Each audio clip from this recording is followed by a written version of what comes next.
Un jeune médecin a changé le bandage d'une femme millionnaire dans le coma. De façon choquante, elle s'est réveillée et quelque chose de miraculeux s'est produit. L'amour les a trouvés. Le bourdonnement régulier des machines remplissait la cour de Saint-Augustin, leur bip rythmé, seul signe de vie. Dans la salle stérile, Olivia Gian gisait immobile. Ses cheveux noirs, un contraste saisissant avec les draps blancs impeccables. Depuis 6 mois, l'AIS était piégée dans le coma, le mystère de son accident persistant comme une ombre autour d'elle. Les infirmières se déplaçaient avec une précision habituelle, à l'exception du docteur Eden Lee. Eden se tenait à son chevet, la mâchoire serrée. Sa blouse blanche pendait librement sur une chemise froissée, preuve de trop de nuits blanches. Ses yeux sombres parcoururent les bandages enroulés autour de la poitrine d'Olivia, jaunie et raide à cause de la négligence. Ses doigts flottaient dessus. La tension crépite dans l'air. Docteur Lee, arrêtez. Margaret, l'infirmière en chef, se tenait à côté de lui, d'une voix aiguë. Tu ne peux pas changer ces bandages comme ça. Il y a un protocole. Eden se tourna vers ses yeux flamboyants. Protocole. Sa voix était calme mais remplie de défis. Elle est allongée ici depuis 6 mois avec ses vêtements trop serrés, ce qui restreint sa respiration. Je me fiche du protocole, je veux la sauver. Les lèvres de Margaret se pincèrent en une fine ligne. C'est un homme d'Olivia, milliardaire, personnalité publique, un faux pas. Et sa famille? Sa famille n'est pas là. Eden coupa son patient en criant. Il fit signe au bandage. Mais je le suis et je ne laisse pas cela continuer. Avant qu'elle ne puisse l'arrêter, il attrapa des ciseaux stériles et coupa soigneusement le vieux tissu. Alors que les bandages se retiraient, de légères empreintes rouges bordaient la peau pâle d'Olivia. Le souffle d'Eden se coupa. Elle étouffait sous la bureaucratie hospitalière. Margaret expira brusquement, tu risques ta carrière. Alors laissez-les me virer, marmonna Eden. Ses mains bougeaient avec une précision exercée, remplaçant les vieux bandages par des neufs, s'assurant qu'ils étaient bien ajustés sans les serrer. Ses doigts effleurèrent brièvement sa peau. Un moment éphémère de chaleur contre le calme froid. La pièce s'installa dans le silence. La tension était épaisse entre eux. Margaret le regarda travailler, ses protestations s'estompant. Eden recula, s'essuyant les mains avec son manteau, le regard fixé sur le visage d'Olivia. Puis le moniteur cardiaque a bégayé. Un seul bip s'étirait en un autre, plus rapide, plus fort. Le souffle d'Eden se coupa. Margaret halta, son bloc-notes lui échappant. Les chiffres grimpèrent, 60, 65, 70. Eden se pencha plus près, le pouce accélérant, un léger accroc dans la poitrine d'Olivia. Ses lèvres étaient légèrement entr'ouvertes. Un signe, une lueur de vie. Sa voix était à peine au-dessus d'un murmure. Que diable? Pour la première fois depuis 6 mois, Olivia Nien changeait et Eden venait de briser le silence qui la retenait captive. L'accu brillait, d'un bleu pâle la nuit, les machines bourdonnant comme des fantômes agités. Eden était assis dans un coin, penché sur une tablette, les ombres gravant son visage fatigué. Le moniteur cardiaque d'Olivia s'était calmé après ce pic surprenant, mais il persistait dans son esprit, son pouce accélérant comme si elle l'avait senti. Ça ne correspondait pas. Il a fouillé son dossier médical, 6 mois de scan et de notes. Olivia Gian, 32 ans, a écrasé sa Mercedes sur une autoroute pluvieuse. Aucun témoin, juste un naufrage et le coma. Les tomodensitogrammes ont montré une légère commotion cérébrale, des ecchymoses mineures, aucun dommage majeur. Pourtant elle est restée silencieuse. La note d'un neurologue disait, état végétatif persistant, cause, peu clair. Peu clair n'était pas suffisant pour Eden. Se frottant les yeux, il revit le moment où il avait changé ses bandages et facilité sa respiration. Est-ce que ça l'a déclenché? Non, quelque chose de plus profond le harcelait. Les soupçons lui serraient la poitrine. Et si son coma n'était pas naturel? Et si quelqu'un la voulait de cette façon? Faisant les 100 pas dans la pièce, ses baskets grinçaient. Sur le sol, Olivia était immobile, respirée, sifflant son visage, vif et serein. Un titan de la technologie qui avait conquis Wall Street et la Silicon Valley. Elle avait des ennemis, des rivaux familiaux, quelqu'un qui lorgnait sur son empire? Aurait-il pu la faire taire? L'idée lui est venue, des drogues dures, subtiles et sinistres, la gardant piégée. Hôpitaux, cachés, jeux de pouvoir pour les riches. Le pouls d'Eden s'accéléra. Si c'était vrai, il ne pouvait faire confiance à personne ici. Il enquêterait seul. Il se glissa dans le couloir sombre en direction de la salle des fournitures. La porte s'ouvrit en grinçant. Des étagères scintillantes de flacons, de morphine, de solutions salines, rien d'étrange. Puis, derrière une gaze, il le trouva, un flacon banalisé, à moitié plein de liquide clair, sans étiquette. Son souffle se coupa. Ce n'était pas la norme de l'empocher. Le cœur battant, il retourna à son bureau et appela Jake, un ami technicien de laboratoire. Eden, il est 2 heures du matin, gémit Jake. Analyse ça pour moi. Eden a murmuré hors des livres de main, Jake a accepté en grommelant. Le matin, Eden l'a rencontré dans un café miteux et lui a remis le flacon, Jake l'a fait tourner. Pas d'étiquette, où as-tu trouvé ça? Teste-le vite, dit Eden. 2 jours plus tard, Jake a appelé Eden, assis à la cafétéria, café refroidi, l'eau d'eau, anesthésie. Jake a dit, gardez quelqu'un sous terre sans l'assommer. De quoi s'agit-il? L'estomac d'Eden s'est noué, merci Jake. Il raccrocha, l'esprit tournoyant. Un sédatif, parfait pour un sabotage silencieux. Quelqu'un, l'arrivée de la famille, avait fait ça. Il avait besoin de preuves supplémentaires, mais c'était un début. Cette nuit-là, de retour dans la brume bleue de l'unité de soins intensifs, Olivia restait inchangée, le visage obsédant et vide. Eden était assis tout près, la fiole lourde dans sa poche. Il se pencha en murmurant, « Je découvrirai la vérité, que vous m'entendiez ou non. » Sa voix était rauque de détermination. Il ne savait pas qui ni pourquoi, mais il se battrait pour elle. Le moniteur émettait un bip constant. Pourtant, cette pointe précédente résonnait dans sa tête comme un cri de guerre. La pluie battait les fenêtres de l'hôpital, un rugissement constant couvrait le bourdonnement de l'unité de soins intensifs. Des éclairs traversèrent les stores, projetant des ombres dans la pièce où Eden était assis, un presse-papier à la main. Après minuit, la tempête a plongé Manhattan dans le chaos. Devant Saint-Augustin. Il était en poste depuis 16 heures, la fatigue le tirant. Mais Olivia Guian le tenait éveillé. Son dossier était ouvert, ses chiffres, ses notes. Mais son regard dérivait vers sa forme immobile. Elle était pâle, ses cheveux noirs débordaient sur l'oreiller, le ventilateur sifflait de l'air dans ses poumons, sans interruption depuis 6 mois. Eden s'étira et attrapa son stéthoscope.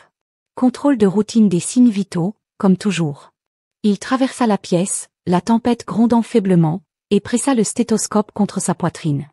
Pouls 62, oxygène, stable, normal. Il a ajusté sa couverture. Puis un éclair éclata, éclairant son visage. Ses paupières se contractèrent. Eden avait le souffle coupé et contenait une imagination faible et palpitante. Il se pencha plus près, sans rien attendre. Un vœu pieux, marmonna-t-il. Mais alors qu'il se redressait, ses cils s'écartèrent. Ses yeux sombres clignotaient, flous mais vivants, son cœur battait à tout rompre, son stéthoscope tombait au sol avec fracas. Olivia murmura-t-il, son regard fixé sur ses larges mains tremblantes. Il passa une lampe stylo sur ses pupilles. Ils se resserrèrent, lentement mais réels. Il lui tapota le genou, sa jambe tressaillit légèrement. Elle était éveillée, consciente après 6 mois. Sain, il arrêta la voix de trembler, il fit les 100 pas. Puis elle retourna ses yeux qui la suivaient, intenses, malgré la confusion. Elle ne pouvait pas parler, le tube la faisant taire. Mais son regard, le soulagement de sa peur, quelque chose de plus profond le secoua. C'est un miracle. Il rit à moitié, pensant au bandage, au sédatif, avait-il percé au pur hasard? De toute façon, elle était de retour. Puis ça a frappé. Si quelqu'un la droguait, il agirait. S'il savait que sa mâchoire était serrée, personne ne le dirait à Margaret. Pourtant il la protégerait, trouverait le coupable, leur secret. Ok, il a tiré une chaise près des yeux. Et, dit-il en calmant sa voix, vous êtes en sécurité, je suis Eden, Dr Lee, écoutez-moi. Un clin d'œil, oui, il sourit faiblement. Ne bouge pas beaucoup. Ok, tu es absent depuis un moment. Un autre clignement lent, son regard stable. Il lui mouilla les lèvres avec un tampon, ses yeux s'adoucissant, merci. Il cala ses oreillers, les mains fermes malgré l'adrénaline. Je suis là pour toi, dit-il en s'installant. J'ai quelques histoires. Il parlait, tempête, café renversé, chien errant, des choses simples. Ses yeux étaient fixés sur lui. Il lui a appris les signaux. Un clin d'œil, oui. 2, pas de douleur.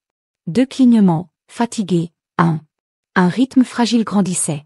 La tempête faisait rage alors qu'il se promenait, ses études de médecine, son entêtement, une suture bâclée. Ses lèvres se contractèrent. Un soupçon de sourire l'arrêta. Elle a compris. Il posa ses doigts sur les siens. Tu es dur, dit-il. Nous y arriverons.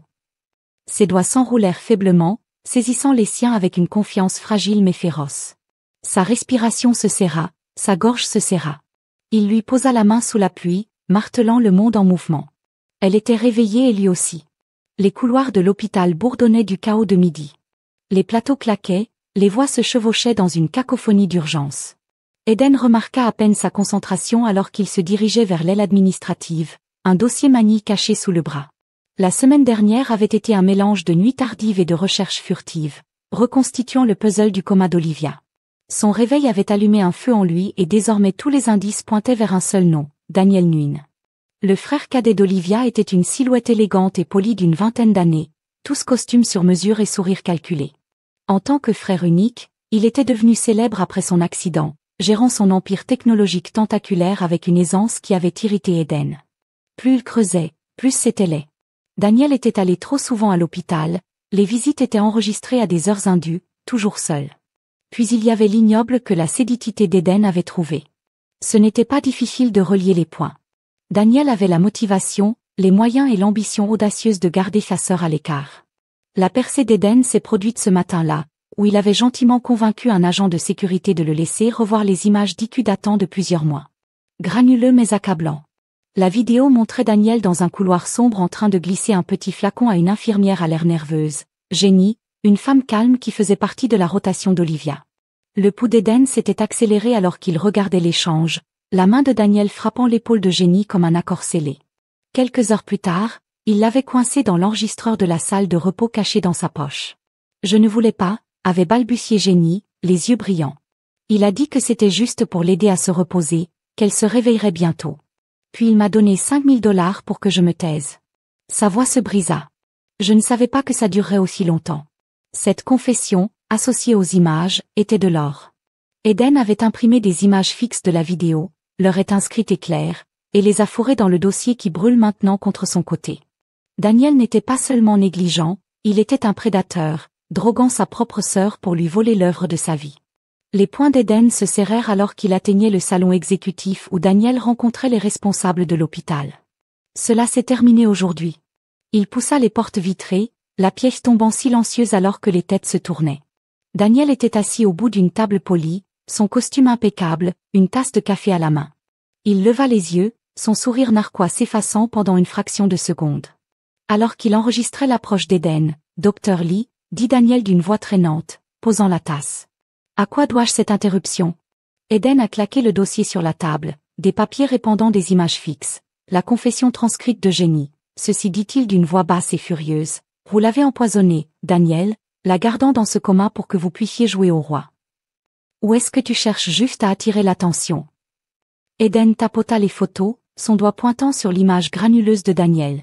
Image de sécurité. Vous remettez le flacon et votre infirmière. Elle a parlé. 5 000 $ pour droguer Olivia, la faire taire. Cela semble familier. Daniel se pencha en arrière, croisant les bras. Une narration imperturbable et créative. Mais vous êtes hors de votre profondeur. Un appel au conseil d'administration et les cendres de votre carrière. Vous n'êtes rien ici. Eden s'est rapproché. Le sien voit, un grognement, et c'est. J'ai des copies de tout, des cassettes, des fichiers, des témoins. Tu as fini, je la protégerai peu importe ce que tu me lances. Le sourire narquois de Daniel disparut, son visage se durcit. Dominant Eden, sa voix tombant jusqu'à un sifflement. Lee, c'est ma sœur, tu penses que tu peux déjà me toucher. Les flics, récupérez-le ensuite si vous ne reculez pas. Un silence tendu s'étira dans la pièce, retenant son souffle, la mâchoire de Daniel se contracta, ses yeux se tournèrent vers les journaux, puis de nouveau vers Eden. Finalement, ricana-t-il en attrapant son manteau. Profite bien de ta petite croisade, dit-il en passant devant, ça ne durera pas. La porte claqua derrière lui, laissant Eden debout au milieu des spectateurs stupéfaits. Il expira, l'adrénaline toujours montante, et rassembla les papiers éparpillés. La confrontation avait été un pari. Il avait montré sa main, s'était fait un ennemi, mais cela en valait la peine. Daniel savait qu'il était exposé et cela donnait à Olivia une chance de se battre. Eden quitta le salon, ses pas s'accélérant alors qu'il se dirigeait vers l'IQ, le dossier étant désormais une arme dans sa main.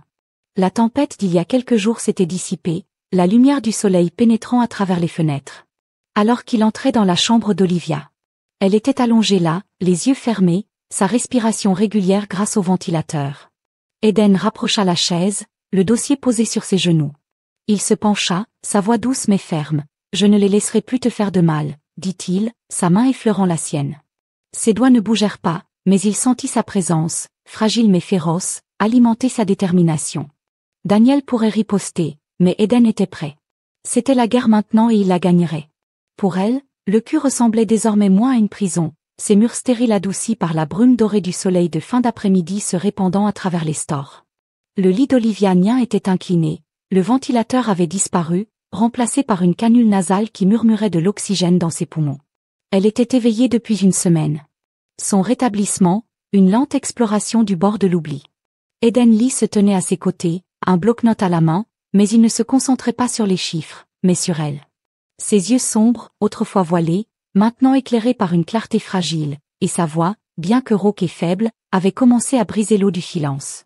Croassa-t-elle, la gorge irritée par la désuétude. Eden posa le presse-papier et attrapa une tasse sur le plateau, guidant la paille vers ses lèvres. Elle but une gorgée, grimaçant légèrement, puis hocha la tête pour un faible remerciement. Il sourit, petit mais sincère. « Tu deviens plus fort », dit-il en s'installant sur la chaise à côté d'elle. « Encore quelques jours et tu me dirigeras. » Ses lèvres esquissèrent l'ombre d'un sourire. « Je le suis déjà. » Elle gérait chaque mot, une respiration laborieuse. Eden rit, le son atténuant la tension de la pièce. Elle avait commencé à parler il y a 2 jours. Juste des fragments au début, des syllabes simples pressées entre les tout. Maintenant, elle pouvait enchaîner des phrases et chaque mot lui semblait comme une victoire. Se tamponna le front, sa peau fraîche mais moite à cause de l'effort du réveil. « Dis-moi » râla-t-elle, son regard se fixant sur le sien. « Pourquoi toi ?» Eden arrêta la serviette. « Pourquoi moi ? Mais pourquoi se battre pour moi ?» Il posa la serviette, les coudes en avant sur ses genoux. « Parce que tu le vaux bien » dit-il simplement. « Quelqu'un a essayé de t'enterrer. Olivia, je ne pouvais pas les laisser gagner. » Ses yeux brillaient, une lueur de quelque chose de brut les traversait. Elle tourna légèrement la tête, fixant le plafond, sans jamais couper le souffle à personne. Elle a arrêté d'avaler difficilement. Ma vie, vide, famille menteuse. Je ne voulais pas me réveiller. La poitrine d'Eden se serra. Il s'en doutait. Son coma n'était pas seulement dû à la drogue mais à un abandon. Qu'est-ce qui a changé ? Demanda-t-il d'une voix douce. Elle le regarda, son regard perçant malgré sa faiblesse. Toi, le mot était là, lourd et sans surveillance. Eden maintenait son regard, sentant le poids s'installer sur lui. Il avait été son point d'ancrage, l'attirant en arrière lorsqu'elle la lâchait. Maintenant, elle tendait la main vers lui et il ne pouvait pas détourner le regard. Les jours se sont brouillés dans une routine de récupération. Eden l'a guidée tout au long de la thérapie physique, ses mains stabilisant ses bras tremblants alors qu'elle agrippait les barres parallèles. Ses premiers pas étaient tremblants, ses jambes fléchissaient sous des mois d'atrophie. Mais il la rattrapait à chaque fois, sa voix, un constant murmure d'encouragement. Encore une, tu as ça. Elle serrait les dents et pousserait la sueur sur son front, et il rayonnerait quand elle en ferait sa fierté, éclairant ses yeux fatigués. Le soir, il restait tard, longtemps après la fin de son quart de travail. Les infirmières cessèrent de le questionner, les laissant seuls dans la pièce sombre. Il apportait un jeu de cartes ou un livre, n'importe quoi pour garder l'esprit vif, mais il parlait surtout. Il lui raconta son enfance dans le Queens, la bourse qui lui avait permis d'aller à l'école de médecine, la fois où il avait écrasé son vélo dans une benne à ordures et s'en moquait. Elle écouta, ses rires rauques devenant plus forts, et lentement elle s'ouvrit aussi. « Mon père contrôlait tout » dit-elle un soir, sa voix plus claire maintenant, bien que toujours dure. « Maman est morte, jeune Daniel, il était jaloux, il voulait tout. J'ai construit l'entreprise seule. Personne ne s'en souciait. » Eden se pencha plus près, sa main posée près de la sienne sur le lit. « Je m'en soucie » dit-il, ferme mais calme. Mais il lui attrapa la main, la tenant doucement jusqu'à ce qu'elle se détende. Leur discussion s'approfondissait, tissant un fil entre eux, son espoir obstiné, sa force enfouie. Humistant berceau. Elle fit une pause, ses yeux se verrouillant sur le sien. Me faisant sentir vivant. Eden s'immobilisa, ses mains s'attardant sur l'oreiller, l'air s'épaississant, chargé de quelque chose de nouveau. Elle tendit ses doigts, effleurant ses doigts hésitants mais délibérés. « Tu es la raison pour laquelle je voulais revivre » râla-t-elle, la voix brisée par l'émotion. Son cœur cogna contre ses côtes, une bouffée de chaleur l'envahissant. Il ne pouvait ni parler, ni bouger. Prise par l'honnêteté brute de ses paroles, elle s'était mise à nu et il le ressentait. L'attraction, la douleur qu'il avait ignorée pendant des semaines. Il ne s'est pas éloigné. Au lieu de cela, il glissa sa main sur la sienne, entrelaçant leurs doigts ensemble, son pouce traçant ses jointures. « Olivia » commença-t-il, Mais les mots lui manquèrent. Elle se pencha légèrement en avant et il la rencontra à mi-chemin dans un élan calme et tendre. Il la prit dans ses bras, faisant attention à sa fragilité. Mais, ferme dans son étreinte, elle fondit contre lui, sa tête posée sur son épaule, son souffle chaud contre son cou. Il enfouit son visage dans ses cheveux, l'odeur du savon d'hôpital se mêlant à quelque chose qui lui est propre. Ils restèrent ainsi, enveloppés dans le silence, le monde ne se fondant plus que dans les battements de leur cœur. Ce n'était plus seulement patient et médecin, protecteur et protégé, c'étaient eux ensemble, et c'était indéniablement de l'amour.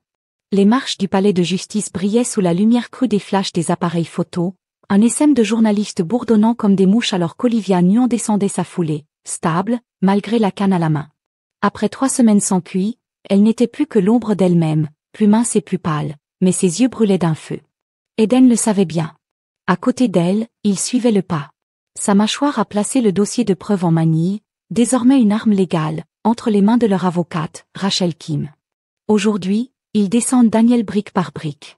À l'intérieur de la salle d'audience se trouvait un champ de bataille de bois poli et de tensions murmurées. Olivia était assise à la table du plaignant. Son costume sombre, impeccable, son regard fixé sur son frère. De l'autre côté de l'allée, Daniel était allongé sur sa chaise, souriant à son avocat, un mur de confiance à ses côtés. Eden prit place derrière Olivia, les mains serrées.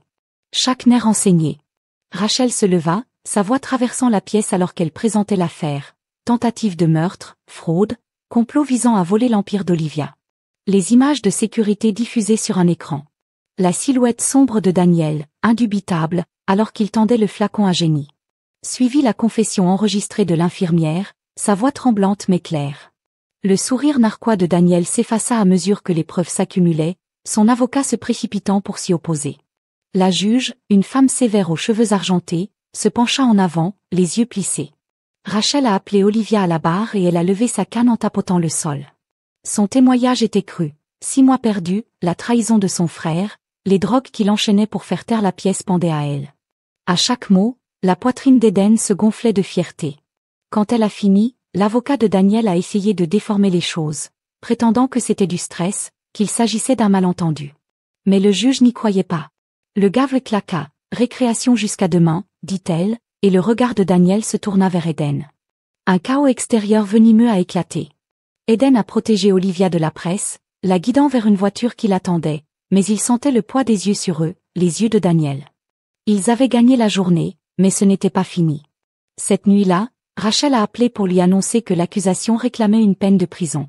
Olivia sourit une chose rare et féroce, et Eden lui serra la main. Il a fini, dit-elle, et il hocha la tête, y croyant. Le lendemain matin, le procès reprit et le verdict tomba rapidement. Coupable, le visage de Daniel se tordit alors que les menottes claquaient sur ses poignets, ses menaces noyées dans le murmure de la salle d'audience, expira Olivia, se penchant vers Eden, son soulagement palpable. Mais alors qu'il quittait le palais de justice, l'air changea. Trop calme aussi, trop calme aussi. Les instincts d'Eden s'enflammèrent. Il a rapproché Olivia, scrutant la foule, puis il l'a vue, une silhouette imposante en sweat à capuche, se précipitant à travers les journalistes, droit sur eux. Olivia à terre, cria Eden en la poussant derrière lui. Le voyou a brandi un poing, mais Eden s'est esquivé, l'adrénaline montant. L'homme se jeta à nouveau. Un reflet de métal dans sa main, un couteau.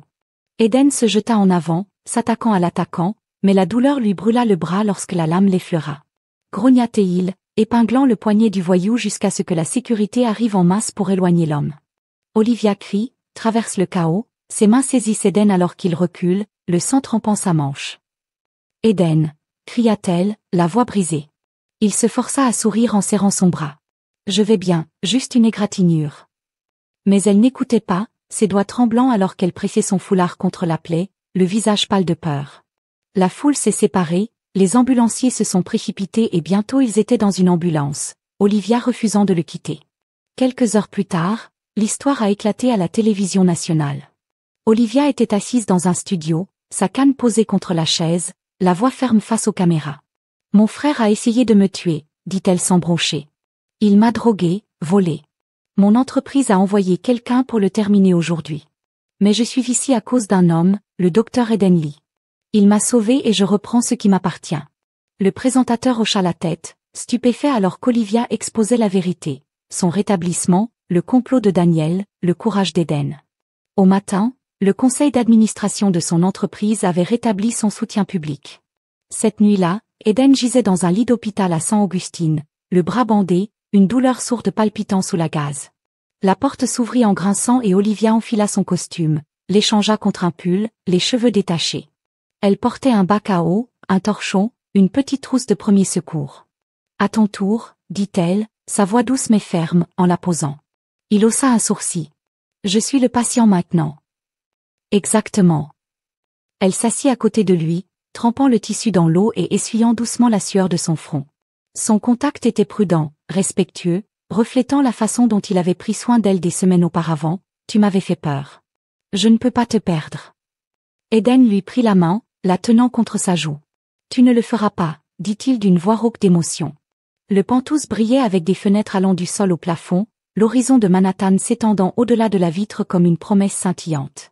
L'Olivienne Guillan se tenait au bord, sa silhouette nette dans un blazer sur mesure, complètement rétablie maintenant, 3 mois après le procès, sa force retrouvée à chaque pas, une bière à la main, la regardant avec une douleur tranquille. Son nom faisait la une des journaux, mais les gros titres avaient changé. Dernièrement et pas en leur faveur, les tabloïds ont été implacables. L'embauche d'un millionnaire en train de s'endormir avec le petit ami du docteur, Olivia Nguyen achète-t-elle la fidélité? Des photos d'eux quittant l'hôpital en train de prendre un café étaient placardées partout. Des légendes dégoulinantes d'insinuations. Elle était le titan, il n'était personne, et le monde ne pouvait s'empêcher d'en parler. Eden a parcouru son téléphone ce matin-là, les commentaires étant plus profonds qu'il ne l'admettrait, elle ne l'utilise que pour l'histoire dans laquelle il se trouve. Au-dessus de sa tête, le doute s'est glissé dans un lampoison. Il ne pouvait pas trembler. Olivia se tourna, croisant son regard. « Tu es tranquille ce soir » dit-elle en traversant la pièce, sa voix douce mais inquisitrice. Elle a abandonné la canne il y a des semaines, sa foulée étant redevenue confiante. Mais ses yeux s'adoucirent lorsqu'ils se posèrent sur lui. Il a posé la bière en se forçant à sourire, juste fatigué, long travail. Ce n'était pas un mensonge, mais ce n'était pas non plus la vérité. Elle pencha la tête, peu convaincue, et s'assit à côté de lui sur le canapé, son genou effleurant le sien. « Aden, parle-moi » expira-t-il en passant une main dans ses cheveux. « Ce n'est rien, juste le bruit, les gens qui disent des trucs sur nous. » Il croisa son regard, hésitant. « Ils pensent que tu dors avec moi, que je suis une sorte de charité. » Tu soutiens son front plissé, un éclair de colère traversant son visage. « Ce sont des idiots. Tu le sais, n'est-ce pas ?» Les mots sortirent plus clairement qu'il ne le voulait. « Olivia, tu es un génie milliardaire. Le monde entier à vos pieds. Je suis juste un gars avec un stéthoscope dans un appartement à loyer contrôlé. Peut-être qu'ils ont raison, peut-être que je ne suis pas à ma place. » Elle le regarda, stupéfaite, puis se pencha plus près, la voix ferme. « Tu penses que ça m'importe après tout ?» Il détourna le regard, la gorge serrée. « Je m'en soucie, je ne veux pas t'entraîner vers le bas. Tu mérites une vie sans mes bagages, quelqu'un qui te correspond, pas une punchline de tabloïd. » Son insécurité se déversait à vif et déchiqueté, se heurtant à l'amour qu'il sentait palpiter en dessous. Il se tenait debout, arpentant les mots, se libérant. « Peut-être que nous devrions reculer, te laisser respirer. » Les yeux d'Olivia s'écarquillèrent, puis se durcirent. Elle se leva, lui attrapant le bras pour l'arrêter. « Non, » dit-elle, son ton traversant sa spirale. « Tu ne peux pas décider de ça à ma place, Olivia, écoute-moi, » dit-elle sèchement, l'attirant vers elle. « J'étais mort intérieurement avant toi, pas dans le coma avant. Cela seul ne trahissait rien de réel. Tu m'as redonné la vie et maintenant tu veux t'en aller parce que certains hackers avec des claviers pensent que tu n'es pas assez. » Sa voix tremblait, féroce et suppliante. « Tu es tout. » Le souffle d'Eden se coupa, ses mots s'imprégnaient, mais le doute persistait comme une ombre tenace. Elle l'a vu et sa mâchoire s'est serrée. « Très bien, » dit-elle en reculant. « Tu veux une preuve? Regarde ça. » Le lendemain, elle a convoqué une conférence de presse. Eden se tenait dans les coulisses, les bras croisés tandis qu'Olivia faisait face à une mer de microphones dans un studio élégant du centre-ville. La salle bourdonnait, les journalistes, les caméras, le poids de son nom les attirant comme des papillons de nuit. Elle portait une simple robe noire, sa présence imposante, et quand elle parlait, le bavardage s'éteignait. « On a parlé de ma vie. » Commença-t-elle, sa voix ferme, parlant clairement d'Eden Lee. « Permettez-moi de mettre les choses au clair. Ce n'est pas mon médecin, mon petit ami ou un pion. Il m'a sauvé non pas avec la richesse, mais avec son cœur. Il s'est battu pour moi quand personne d'autre ne l'a fait, il a tout risqué pour me sortir de l'enfer. Je suis ici à cause de lui et je l'aime pour ça.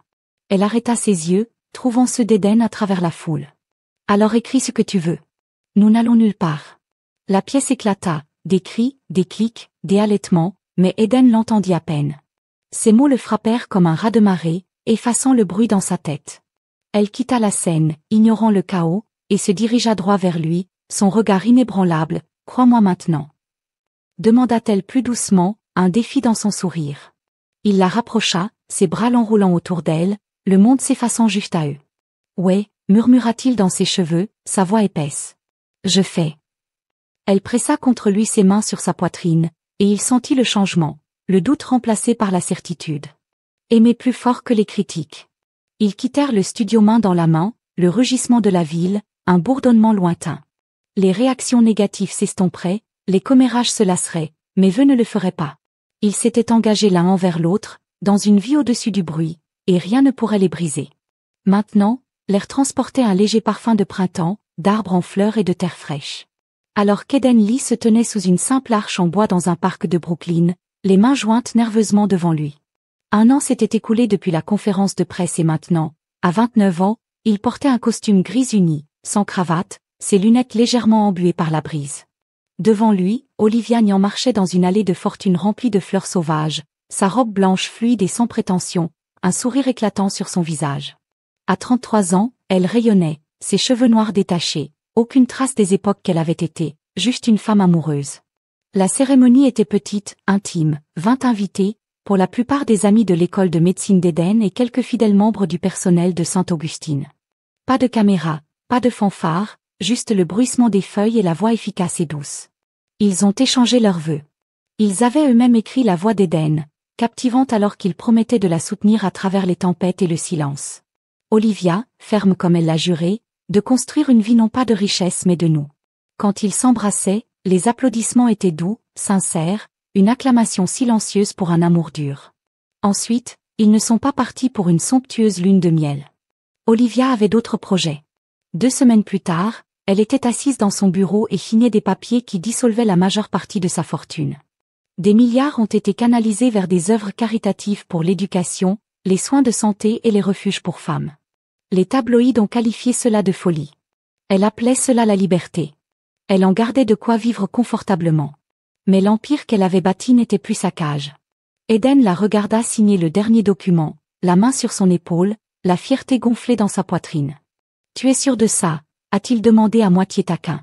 Elle leva les yeux en souriant. « Je n'en étais jamais sûre. » Ils ont emménagé dans un modeste brownstone dans le Queens, échangeant des gratte-ciel contre une cour avec une pelouse inégale. Mais leur véritable travail a commencé 1 mois plus tard lorsqu'ils ont coupé le ruban de la clinique Nanley, un bâtiment trapu en briques situé dans un coin mal desservi du terrier. Eden en rêvait depuis des années, un endroit où n'importe qui pouvait entrer, sans assurance, sans question, juste s'en soucier. Olivia l'a concrétisé, son sens des affaires, transformant sa vision en béton et en stéthoscope. Elle s'occupait des livres, il s'occupait des patients et ensemble, ils ont transformé une rue oubliée en une bouée de sauvetage. La clinique bourdonnait quotidiennement, des enfants enrhumés, des aînés souffrant de courbatures, des familles qui n'avaient jamais vu de médecin auparavant. Eden se déplaça dans les salles d'examen, son manteau blanc à échanger pour un sweat à capuche, son rire résonnant alors qu'il réparait les genoux grattes des genoux ou écoutait des poumons rauques. Olivia était assise à un bureau à l'avant des rendez-vous, des donateurs charmants avec son feu tranquille, son ancien acier de salle de conférence se penchait maintenant vers la gentillesse. Ils ont travaillé tard côte à côte en partageant des prises sur les documents, leur rythme transparent. Un soir, alors que l'été s'estompait à l'automne, ils sont montés sur le petit porche de la clinique, le dernier patient du jour disparu. Le ciel flamboyait, orange et rose, le soleil plongeant sous les riches, jetant de longues aubres sur le trottoir fissuré. Eden se pencha contre la balustrade, son bras brossant Olivia, une tasse de café se refroidissant dans sa main. Elle se tenait à côté de lui, ses cheveux attrapant la lumière, un foulard lâche autour de son cou. La ville fredonnait légèrement. La voix de la voiture est la vie, mais Vici, cela en valait la peine? Demanda-t-il, la regardant, la voix basse. Elle tourna les yeux, rencontrant son chaud et certain à chaque seconde. Elle a glissé sa main dans la sienne, leurs doigts ascendant ensemble des callosités de son travail, rugueux contre sa peau plus douce. Nous l'avons fait ensemble. Il serra la main, un sourire lent se propageant. Oui, nous l'avons fait. Ils se tenaient maintes mains dans la main en regardant le coucher du soleil peindre l'or du monde. La clinique derrière eux était plus que la brique. C'était leur promesse, un témoignage de ce qu'ils avaient combattu. Pas de coma, pas de trahison, aucun ragot ne pourrait les toucher. Maintenant, ils perdaient le poids de la richesse et du doute, construisaient quelque chose de réel, quelque chose le leur.